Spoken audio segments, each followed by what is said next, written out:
Ao falar mal de alguém, imediatamente eu começo a estabelecer o fato que eu e você, ao falarmos de uma terceira pessoa, estamos estabelecendo uma aliança. Nós não somos aquela terceira pessoa. Isso cria a nossa identidade. Isso cria uma relação de amizade. Você é amigo também por falar mal de X ou Y e falar bem de X ou Y. Eu fui uma vez a um programa e o apresentador começou dizendo isso, né? Que horror, né, professor, essas pessoas que falam mal dos outros. Eu disse exatamente, você ao falar dessas pessoas está fazendo detração, ou seja, você está se considerando melhor ou superior do que aqueles que falam mal dos outros. Professor Carnal, você acha que a internet, de certa forma, turbinou isso aí? Turbinou porque ela atomizou a possibilidade de todos se tornarem autores.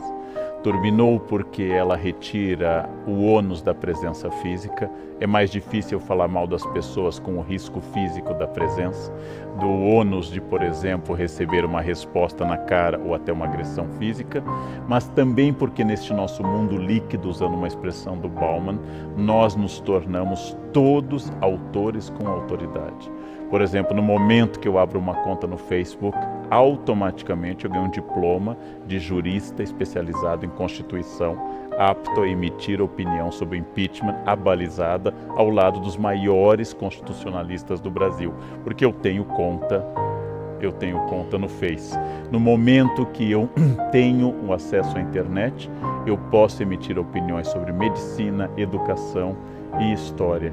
E se alguém me disser que está errado, eu digo, é sua opinião. Há poucos dias eu emiti uma opinião sobre o abandono que o Reino Unido está fazendo da União Europeia. Um menino de 14 anos me respondeu, você está completamente equivocado. E eu pensei, a mãe dele era virgem e eu já publicava livros sobre o tema. E ele diz que eu estou equivocado. É claro que eu posso estar equivocado. E idade não é um argumento, senão os argumentos da Rainha Elizabeth seriam superiores aos da média dos ingleses. Porém, não passa um minuto pela cabeça deste menino que talvez alguém que estuda o tema há 30 anos, talvez possa ter uma autoridade no tema. Ou não passa pela cabeça dessa pessoa.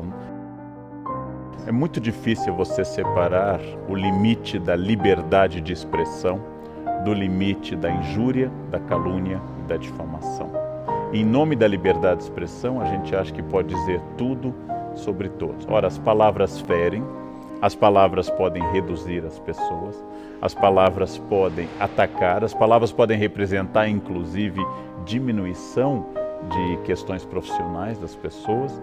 Logo, como eu dou o exemplo no livro, no caso da escola que foi caluniada, sendo escola acusada, base, né? No caso clássico em jornalismo, caluniada a partir da fantasia de uma criança e a partir do depoimento de outras pessoas, essa escola foi destruída, as pessoas foram destruídas, era absolutamente sem nenhum sentido aquilo que está sendo dito. Por isso, liberdade de expressão é garantida pela lei e é um dos grandes privilégios da nossa vida. Porém, saber que as palavras ferem e destroem é fundamental na responsabilidade da imprensa e de todo cidadão que fala em público ou que publica ou que comenta. Este cuidado nós temos que ter. Professor, o debate político de hoje é um poço de maledicências, né? O senhor acompanha isso muito bem. Sempre foi assim ou a gente está vivendo um momento excepcionalmente ruim? Sempre foi assim. No século XIX, quando Dom João VI chegou, o príncipe ainda regente, não Dom João VI, e colocou nas portas da Casas PR, Príncipe Real, os cariocas leram como põe-se na rua. A detração política tem uma função. O problema se ela é apenas o ataque. E o problema maior é dar mais atenção à vida pessoal do candidato do que às suas propostas. O candidato ser ou não ser casado, o candidato ser ou não ser um homem fiel, o candidato ser ou não ser hétero é absolutamente irrelevante em relação às propostas dele para a economia, para a diplomacia, para os blocos econômicos e Agora, assim esse é um por modelo diante. bem norte-americano que a gente segue. Na Europa isso não acontece, né, A professor? Europa, menos interesse na vida pessoal. Nos Estados Unidos, a cultura da democracia midiática tornou a vida pessoal mais importante. O candidato deve necessária e obrigatoriamente ir para a convenção do partido com a sua esposa, de preferência com 2 filhas, esse é o ideal, se forem loirinhas, melhor ainda, e ele deve agradecer a Deus, logo em seguida a companheira que o acompanha há décadas, que é sua esposa, beijá-la, não de forma erótica, mas de forma apaixonada, e passar a mão na cabeça das filhas. Ele deve dizer que família é tudo, então ele é livre para dizer suas ideias políticas. É quase que a carteira apresentada para ele poder ingressar na política, não? Agora, essa detração em voga na política brasileira, parece que, de certa forma, ela contaminou a sociedade, né? Essa história do Fla-Flu, como é que você analisa a forma como as pessoas se tratam hoje? Pessoas que têm diferença política e se tratam sempre de forma detratando um ao outro, caluniando um ao outro. Nós sempre fomos detratores, essa é uma característica. Ulisses Guimarães chamou a junta militar de 1969 de os 3 patetas. Não era uma análise política, não era uma referência ao Moe, ao Larry, ao Joe, como uma tentativa de estabelecer uma proximidade com essas personagens. Porém, a detração é uma questão, e é uma questão importante. A outra é o debate de Fla-Flu, nós e os outros, a adjetivação estúpida que tomou conta, porque ela não faz avançar o debate político. Na medida em que cada lado apenas adjetiva, cada lado apenas diz você é o mal e eu sou o bem, nós não temos um acordo político. Nós temos no Brasil desconfiança de 2 instrumentos. Não é que nós não possamos ter essa desconfiança, mas nós temos. Uma é o mercado como instância reguladora das coisas, e a outra é a política como instância onde eu possa resolver os problemas. Nós gostamos mais da força, da intervenção, do Estado e da fofoca. Acreditar na política como uma instância de harmonização é mais difícil entre nós. Dá mais trabalho, né? Dá muito mais trabalho, né? Professor, muitas vezes a fofoca ela é irracional, né? O senhor até comenta isso no seu livro. Ela não se dobra nem mesmo diante da realidade. Sim. Você mostra a realidade e a pessoa continua dizendo que a verdade é a fofoca dela. Como explicar isso? Porque ela responde a forças que a gente chamaria de atávicas, primitivas, tradicionais. Então, por exemplo, nós historicamente fomos governados por presidentes quase sempre acima do peso. De repente, uma presidente mulher está acima do peso e as pessoas comentam mais isso, que não comentavam nem nas barrigas proeminentes de Lula e seus antecessores. Por quê? Porque é mais atávico falar da forma física feminina do que a masculina. Essa cobrança é muito sobre a mulher.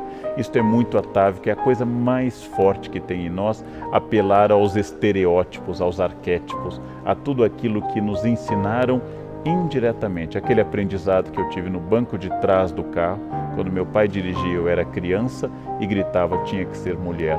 Essa tradição misógina, tradição de desconfiança do feminino, ela é muito forte entre nós. Logo, é preciso analisar objetiva e criticamente. Professor, o senhor diz no seu livro também que toda detratação fala mais do detrator do que do alvo da sua mentira, né? O senhor poderia explicar melhor essa forma de projeção, vamos dizer assim? Toda detração, então, ela tem como objeto alguém, mas toda vez que eu aponto o dedo para alguém, há 3 dedos apontados para mim. Teoria psicanalítica básica freudiana. Quando Pedro fala de Paulo, Pedro fala mais de Pedro do que de Paulo. Se eu lhe acuso de alguma coisa, obviamente essa coisa encontrou um eco em mim, difícil de ser resolvida. Por exemplo, homofobia, como querem os psicanalistas, é sempre o choque entre 2 homossexuais, o que aceita sua sexualidade e o que não aceita, e por isso ataca. Ou seja, ao falar mal de alguém, eu estou expondo as minhas dores.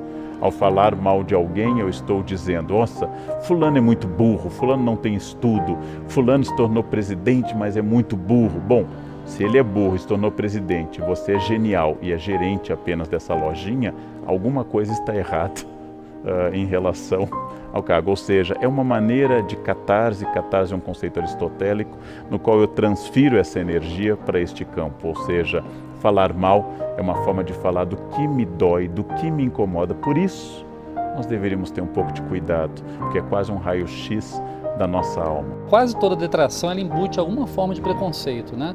O senhor concorda com isso? E como combater o preconceito, já que ele é a fonte da detração em geral? Tente eliminar do campo do humor e da piada o português, a loira, o homossexual. Tente eliminar da piada o pobre, tente eliminar da piada o nordestino e você verá que o nosso humor acaba de falecer.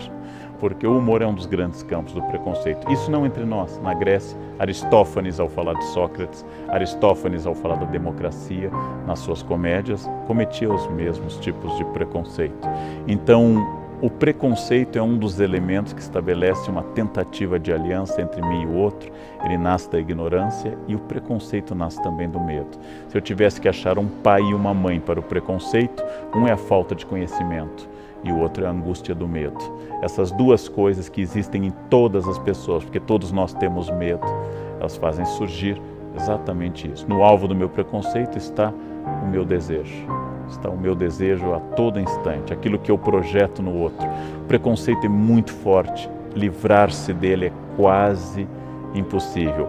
Para que ele seja superado, nós precisamos de duas coisas. Uma é a educação, que é o consenso, e a outra é a coerção, que é a lei. Eu acredito em campanhas e debates sobre, por exemplo, a presença do negro na sociedade brasileira fundamental, e também acredito que nós precisamos continuar, que o racismo seja crime inafiançável. A junção dessas duas coisas faz com que as pessoas comecem a abandonar a barbárie do racismo. É preciso haver educação sobre o trato com as mulheres, que transforme as pessoas, e é preciso haver Lei Maria da Penha. Essas duas coisas podem resolver a médio e longo prazo. Imediatamente, não, porque nós somos formados por uma sociedade preconceituosa. Mesmo porque o senhor falou no livro que a criança tem humor, ri, e não é um humor preconceituoso, né? Exatamente. Marcou muito essa frase do senhor no seu livro.